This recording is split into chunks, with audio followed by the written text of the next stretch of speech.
चौधरी में सिंह चौटाला जिंदाबाद, किसान मसीहा चौधरी में सिंह चौटाला जिंदाबाद, हरियाणा के शहर नेता चौधरी में सिंह चौटाला जिंदाबाद, हरियाणा के शहर नेता चौधरी में सिंह चौटाला जिंदाबाद, मुख्यमंत्री चौधरी में सिंह चौटाला जिंदाबाद, मुख्यमंत्री चौधरी में सिंह चौटाला जिंदाबाद।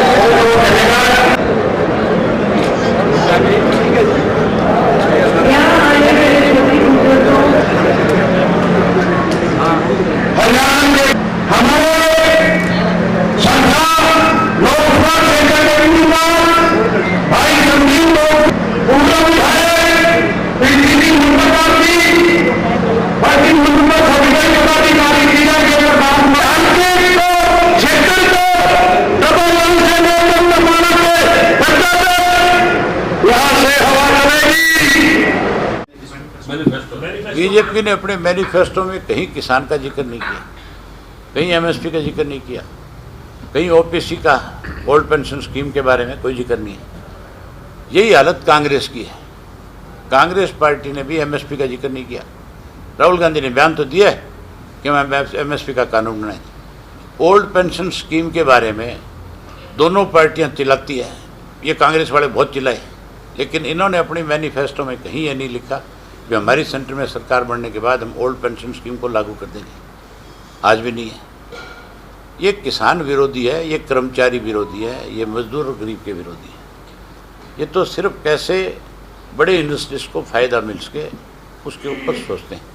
जिस तरह से प्रधानमंत्री नरेंद्र मोदी ने कांग्रेस के मैनिफेस्टो पे सवाल उठाए कि ये प्रॉपर्टियों पे सर्वे करेंगे, आपके मंगलसूत्र इकट्ठे करेंगे, जिनके बच्चों को ये सिर्फ और सिर्फ बुखलाउट है प्रधानमंत्री जी। ये मुसलमान को अलग थलग करना चाहते हैं। हिंदू और मुस्लिम के नाम पे चुनाव को जीतने का प्रयास है, नहीं जीत पाएंगे। 102 सीट की जो अब तक जो वोटिंग हुई है, जो रिपोर्ट इनके पास गई है, उससे इनको साफ और स्पष्ट बता दिया गया कि तुम 200 से भी कम में जाने वाले हो। तब ये नया कार्ड निकाल करके ले आए, तब ये मंगलसूत्र की बात करी है। मोदी जी को मंगलसूत्र की बात नहीं करनी चाहिए, ये उनके मुंह से शोभा नहीं देता। जो खुद मंगलसूत्र की लाज नहीं रख पाए, वो किसी के मंगलसूत्र की बात क्यों करें। हमने जैसे संदीप का नाम दिया, यूथ है, पढ़ा लिखा लड़का है, इंजीनियर है, छोटी उम्र का है।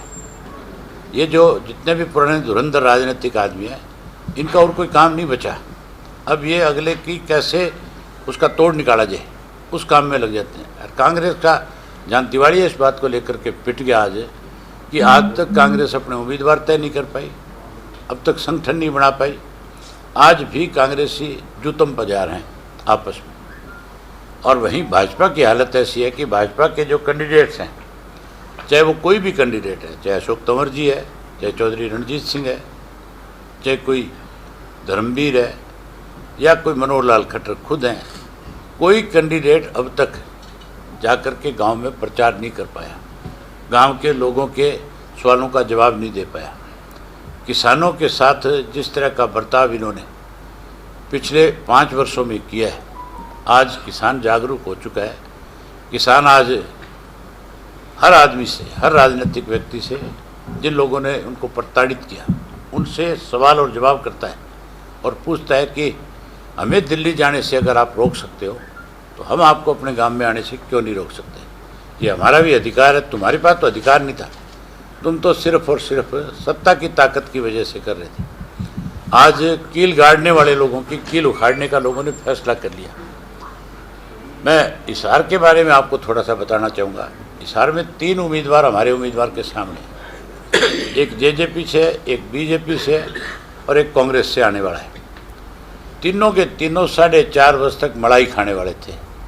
तीनों ने किसानों को परेशान किया था और उन तीनों उम्मीदवारों को हिसार के जो मतदाता हैं वो बहुत बड़ा सबक सिखाएंगे। हमारी उम्मीदवार बहुत बड़े वोटों से जीत करके आएगी, क्योंकि लोगों का विश्वास हमारे प्रति बड़ा है।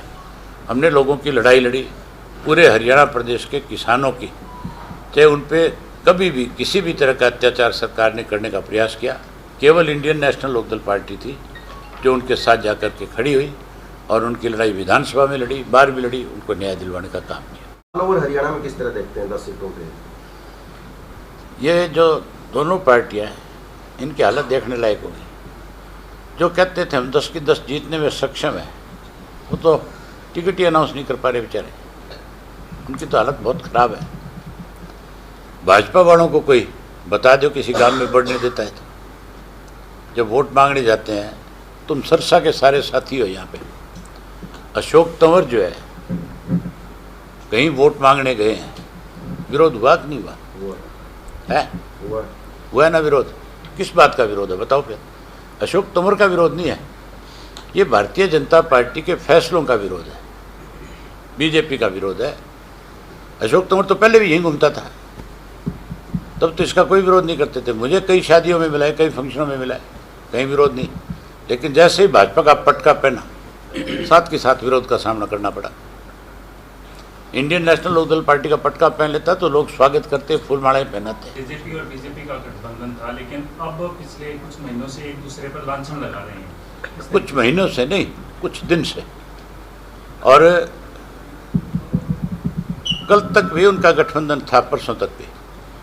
अगर गठबंधन ना रहता तो उनके बनाए हुए चेयरमैन पहले हटा दिए जाते, उनके लगाए हुए वकील जो थे सरकारी, वो पहले हटा लिए जाते। ये एक अंडरस्टैंडिंग के साथ अलग अलग हुए थे कि लोकसभा के चुनाव तक हमें एक दूसरे का, भाजपा सिर्फ ये चाहती थी कि जो वोट ये थोड़ा बहुत लेंगे उससे भाजपा को फ़ायदा मिलेगा। लेकिन अब लोगों को इनका सारी चीज़ों का सामने आ गया, असलियत का पता लग गया कि आज भी ये एक दूसरे के साथ मिले हुए, आज भी एक दूसरे की मदद करें।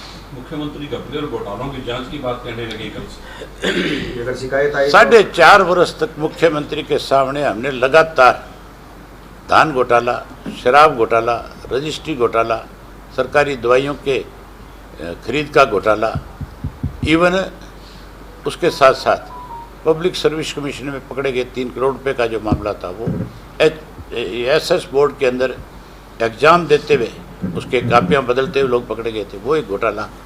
उसके साथ साथ जॉब लगाने के नाम पे पैसे लिए जा रहे थे, वो पेपर घोटाला। अनेक घोटाले हमने सबूत के साथ विधानसभा में दिए।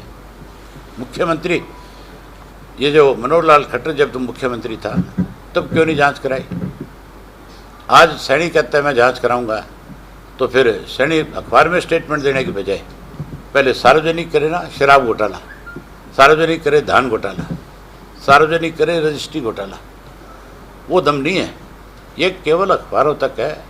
इनको भौंकने की आदत है, ये भौंकने में माहिर है। सिर्फ अखबारों में ये बात कहेंगे, जांच नहीं कराएंगे। जांच कराते तो मारे जाएंगे। खनन घोटाले की जांच कराए पिछले 10 साल की, अगर दम है नायब सैनी में, अपने आप को मुख्यमंत्री मानता है। मैं तो कहता हूँ डम्मी है, मुख्यमंत्री है ही नहीं। आज भी खुद ही ये बयान देता है मनोहर लाल खट्टर मुख्यमंत्री, तो मुख्यमंत्री कहाँ है? पिछले 10 साल का खनन का माफिया, अगर खनन घोटाले की जांच हो जाए तो ये मुख्यमंत्री खुद फंस जाए। इसके खिलाफ मेरे पास अनेक शिकायतें आई थी, आज भी कॉपियाँ पड़ी हैं। ये कहता है कोई लिखित में दे, मैं कल ही भेज देता हूँ, करा देगा जाँच, पूछ लो उससे। इसके खुद के खिलाफ पंचायतों ने लिख के दिया कि हमारे गांव की मिट्टी खोद के खा गया कहीं। ये जब मंत्री था, सीपीएस इसको बनाया हुआ था, तब की बातें हैं। मैंने विधानसभा में इसके खिलाफ जांच की मांग करी थी।